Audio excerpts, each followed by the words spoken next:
Hi, I'm Kim Rowell. For the past 38 years, I've labored as a missionary in Central and South America. During that time, I've worn many hats, most out of necessity, some out of design, all of them through the grace given to me by God. I've done everything from cutting 42 kilometers of road through dense jungle, connecting a group of villages with a central meeting place, to sewing up machete cuts, patching bullet wounds, or tending to whatever injuries or sicknesses villagers sustain in day-to-day life.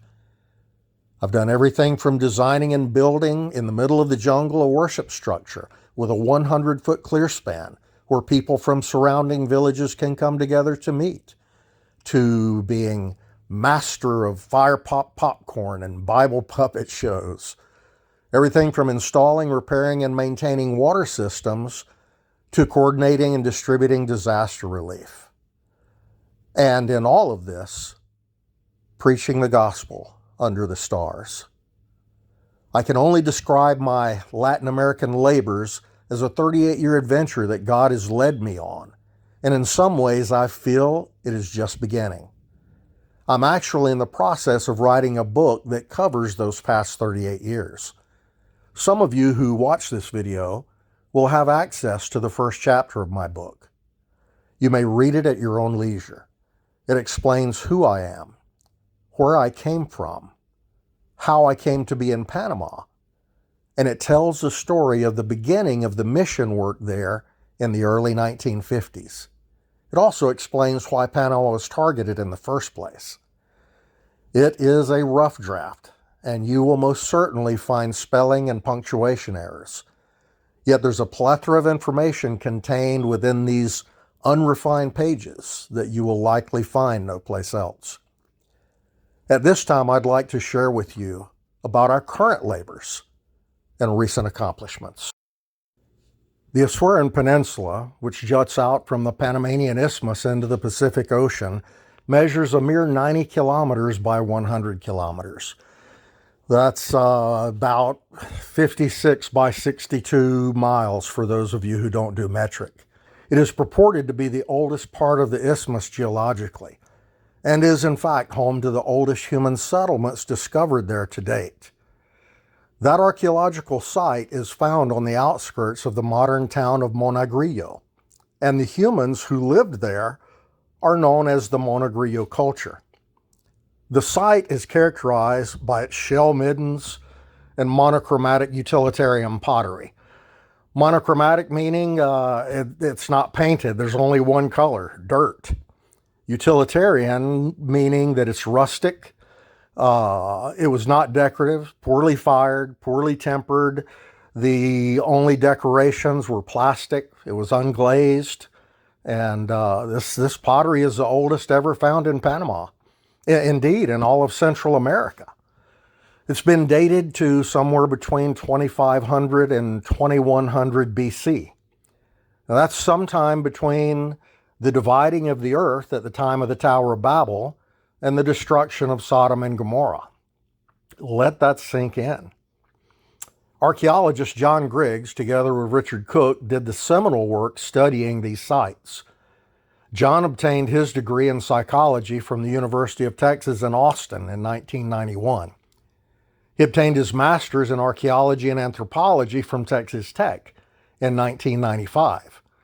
John's currently 81 years old, retired, and lives in Austin, Texas.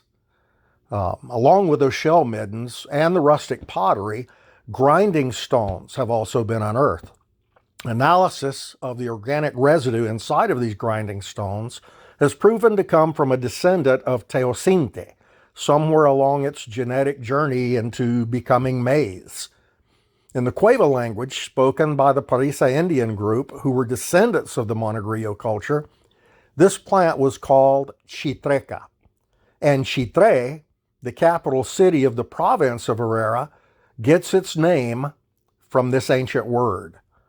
So we know that people were living in this area, planting corn, hunting, collecting and eating shellfish, organizing politically, building towns, establishing trade routes, and fighting battles between themselves for some 4,000 years before ever seeing the first Spanish conquistador. All of that changed in 1515, when Gonzalo de Badajoz was tasked to lead an exploratory expedition into the interior of the isthmus. He had been given these orders by Pedrarius Davila, governor of Santa Maria la Antigua, a fortified Spanish settlement on the Atlantic coast of Darien. Badajoz left with 80 armed soldiers and was later joined en route by a second contingency of 50 more. As they marched, they raped, pillaged, and plundered every village they encountered. Women and men from each village were tortured in horrendous ways, being hung over fires just close enough for their feet and legs to burn. Body parts were cut off. Unspeakable, inhuman atrocities were committed against these poor people, all to extract information about where the next settlement was and how much gold they could expect to encounter there. This continued until they amassed some 80,000 Castilians' weight in gold, in addition to the finest pearls in the world, animal skins, and other jewels. They also had in tow some 400 men, women, and children that had taken as slaves along the way. These were forced to carry the stolen treasure as well as the provisions of the Spanish invaders, and even carried their sick. But it wasn't enough. They were on the border of the Panamanian Isthmus and the Azuaran Peninsula, land of Cacique Parita, strongest and richest cacique at the time. They sent Indian messengers to summon him, and having been told of their treachery, Parita sent 4 emissaries bearing baskets lined with deerskins and filled with gold and jewels. This brought the total of Badajos's treasure, by Badajos's own accounting, to over 100,000 Castilians. Now, a Castilian is 1/50th of a Spanish mark, which is about a little over 230 grams. So a Castilian ends up being about 1/6 of an ounce. In total, 100,000 Castilians comes up to about 460 kilos of gold, over 1,000 pounds, $30 million in today's value. At the time, this was the largest treasure the New World had ever produced. But what Badajoz did not know was that he was dealing with a seasoned warrior who had united 7 tribes under his rule and had successfully repelled an invasion of cannibals from Nicaragua in the years before the arrival of the Spaniards. The 4 emissaries were actually 4 spies that Parita had sent with gold as a distraction. They reported on the position, numbers, and weapons of the Spaniards. Cacique Parita gathered some 3,000 warriors from among his 7 tribes, and then made a surprise attack against Badajoz and his soldiers on the banks of the great river. Spaniards were accustomed to seeing the Indians run or cower in fear. They had never seen anything like Parita and his warriors before. Armed with spears thrown with estolitas, a type of wooden appendage that multiplied their speed and force, short lances encrusted with shark teeth, and skull-crushing battle hammers, they inflicted terrifying, jagged, gaping mortal wounds on the European invaders. After some 70 Spanish soldiers fell mutilated in battle, Badajoz and the remainder of his men took flight, abandoning weapons, treasure, and captured slaves. Reaching the beachhead at the mouth of the great river, they found dugout canoes the Indians used for fishing, promptly stole them, and made their way to Toboga Island, where they regrouped and returned defeated to the fortified settlement on the Atlantic side. King Fernando was furious, as was his entire court. A treasure of 100,000 Castilians, property of the Spanish crown, had been stolen by savages out of the very heart of Castle of Gold. Spain was known as Castilia, the land of castles, and they had given the name Castle of Gold to Panama, and for good reason. The one who's responsible for this should have his head cut off, advised Bishop Juan Rodriguez de Fonseca, in charge of policy for the Castilian colonies in the New World. Badajoz was severely chastised by the Spanish crown, barely keeping his own head attached to his shoulders. He was ridiculed by his peers. He was embarrassingly replaced by Gaspar de Espinosa. The following year, Espinosa led a retaliatory expedition to recover the property of the crown, sowing terror and destruction in his path. Parita's goal was never found. Torturing women and children and raising huts in the lands of Parita produced only 20,000 additional Castilians. In total rage, Espinosa continued his incursion into the interior, reaching the western confines of the isthmus, an endeavor which took the better part of 2 years. When he returned from plundering all of western Panama, he had only been able to pillage an additional 60,000 Castilians, giving him a total of 80,000, yet leaving him 20,000 Castilians shy of what he had been ordered to recover. In their place, he had in tow some 2,000 enslaved Indians. From that point on, Spain built armored fortresses, we call them churches, on top of what had previously been indigenous towns and villages, expelling these people from their farmlands, forcing them into the depths of the tropical jungle. This was done throughout the isthmus. In essence, the towns and villages that had been occupied by these people for over 4,000 years were taken over by the Spaniards in a matter of months, and the Indians were forced to flee into the jungle. Ironically, the Indians were later referred to as savages. Throughout Panama, those Spanish fortress churches remain today. Sadly, these armed and fortified churches were built everywhere, and the Isthmus of Panama became the launching point for the destruction of Central and South America. In 1519, Hernán Cortés sailed from Panama to Mexico and conquered the Aztecs there.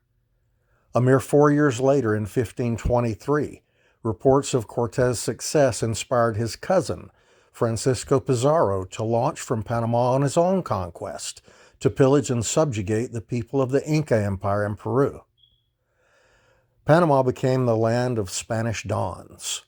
You no doubt have heard this term used in many popular movies and TVs. Don Julio or Don Augusto.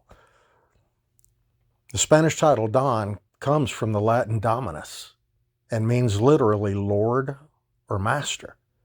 Indeed, the entire population had been stratified into 4 groups consisting of Spanish dons, aristocracy, peasants, and savages. Pizarro enslaved the Cueva-speaking Parisa Indians that had survived the retaliatory slaughter meted out by Gaspar de Espinosa, and he sailed them to Peru. None survive today. They all died as slaves working in the silver mines. As is the tendency in such conditions, the Indians rebelled. A mighty warrior arose from among the Nobi people. He was known only as Urraca. Coming down out of the Panamanian highlands, he emerged from the dense jungle to fiercely and fearlessly wage vicious and bloody attacks against Gaspar de Espinosa and the Spaniards. Other Spanish conquistadors were called in to try and defeat Urraca, yet he remained invictus. Urraca met them all in battle. Pedro Arias Davila, Francisco Pizarro, Hernán de Soto, Hernán Ponce de León, Francisco de Campañón, and others. None who came were able to defeat him. For 9 long years, Urraca did battle against the Spanish crown. He would appear out of the darkness of the jungle, attack ferociously, and disappear just as quickly back into the shadows. Often, he waited till it rained to attack. With wet powder, muskets would not fire. It is said that when it thundered, Spaniards trembled.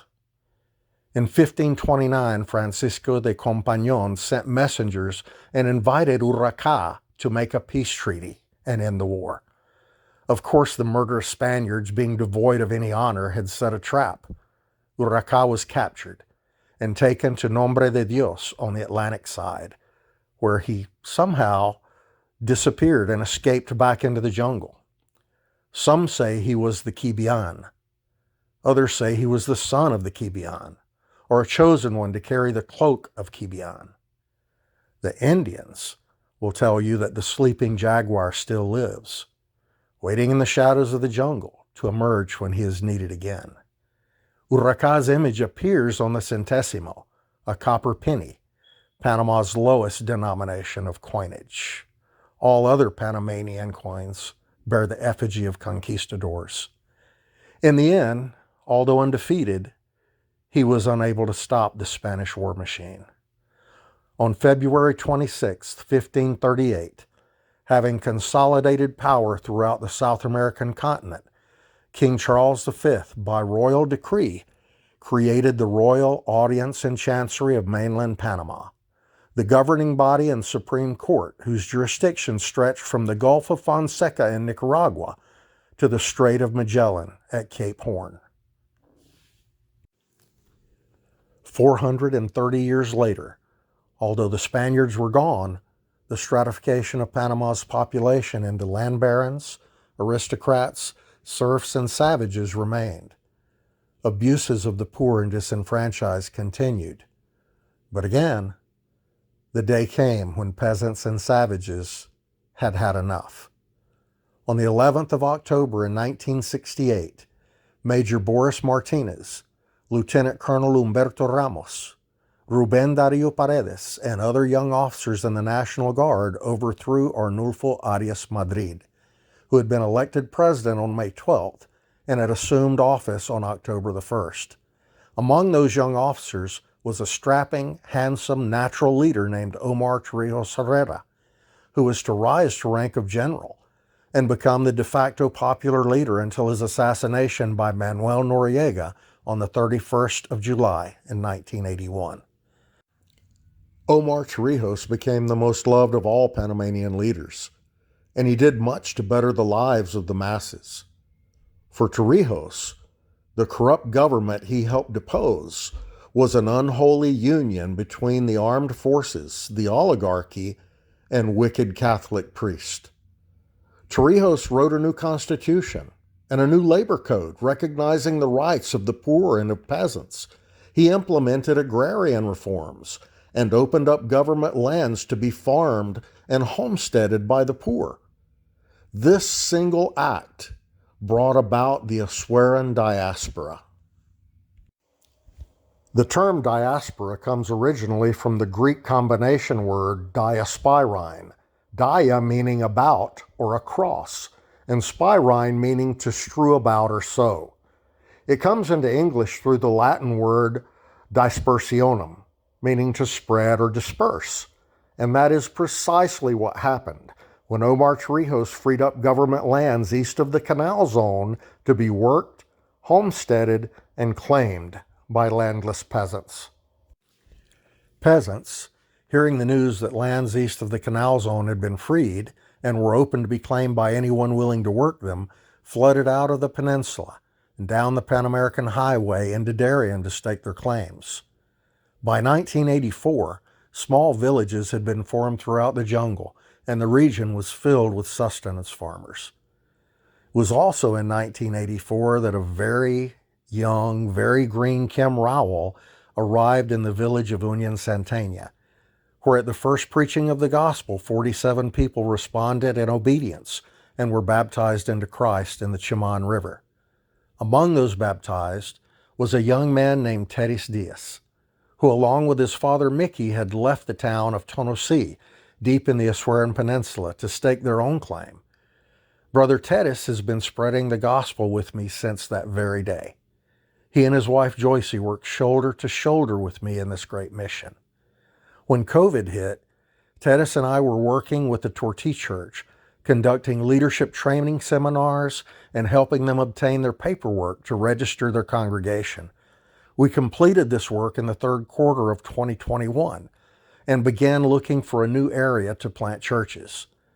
As we considered possible areas, different Christians began to approach us and say things like, "Hey, I have family back in Guararé, and they have nowhere to worship. Could you go there?" Or, "My uncle lives in Aku. Could you go there?" It was after the third or fourth person approached us that the light bulb came on. We realized that for the past 38 years, we've been preaching and planting churches among the children of the Osweran diaspora. We had familial contacts back to practically every town and village in the Osweran Peninsula. Open doors and invitations. We decided to leverage those relationships and target those family members who had stayed behind. Tedis and I began conducting a survey among those Christians to ascertain from which Osweran villages they had come and what family members had remained behind. We were both astonished as we amassed the list of towns and villages. We had identified 46 towns and villages just along the main highway which runs the length of Oswero. We have further identified 7 settlements in the central Osweran highlands and 10 more along the coast of the Western Inlet. In 2022, we achieved church plants in 2 of these towns. I would like for you to meet the church in Guarare Arriba, where for the last year I've ministered to this growing body. I would also like for you to meet the church in El Ejido, a small settlement where I offer free English classes using the Bible. And speaking of Bibles, our goal is to provide a good quality Bible to each new Christian. These come at a cost, and this will be a constant ongoing need. I would like to thank Coach Garth Pleasant and a group of his former basketball players for purchasing the Bibles you see here. As mentioned already, Tedis and I were engaged in final training for church leaders when COVID was unleashed and lockdowns followed. Lockdowns in Panama were especially draconian. We implemented technology to be able to continue our labors of teaching and preaching and did so with great success. Although having open invitations where people are begging us to start churches in some 60-plus Osweran towns and villages is an unprecedented opportunity, it would be physically impossible for Tedis and I alone. Yet, with technology, it is both feasible and practical. Every church we plant will be provided with a TV monitor, an inexpensive laptop, and internet service, so that when we are not in a church presentially, we will connect via Google Meet and conduct worships and Bible classes digitally. I would especially like to thank Scott Samuels for providing the funds to purchase these tools for both the church in Guarare Arriba and the church in El Ejido. In 2023, we have campaigns planned to plant churches in the villages of Guarare, Macaracas, Cerritos, Sabana Grande, Monagrillo, La Arena, La Villa, Pese, and Chitre.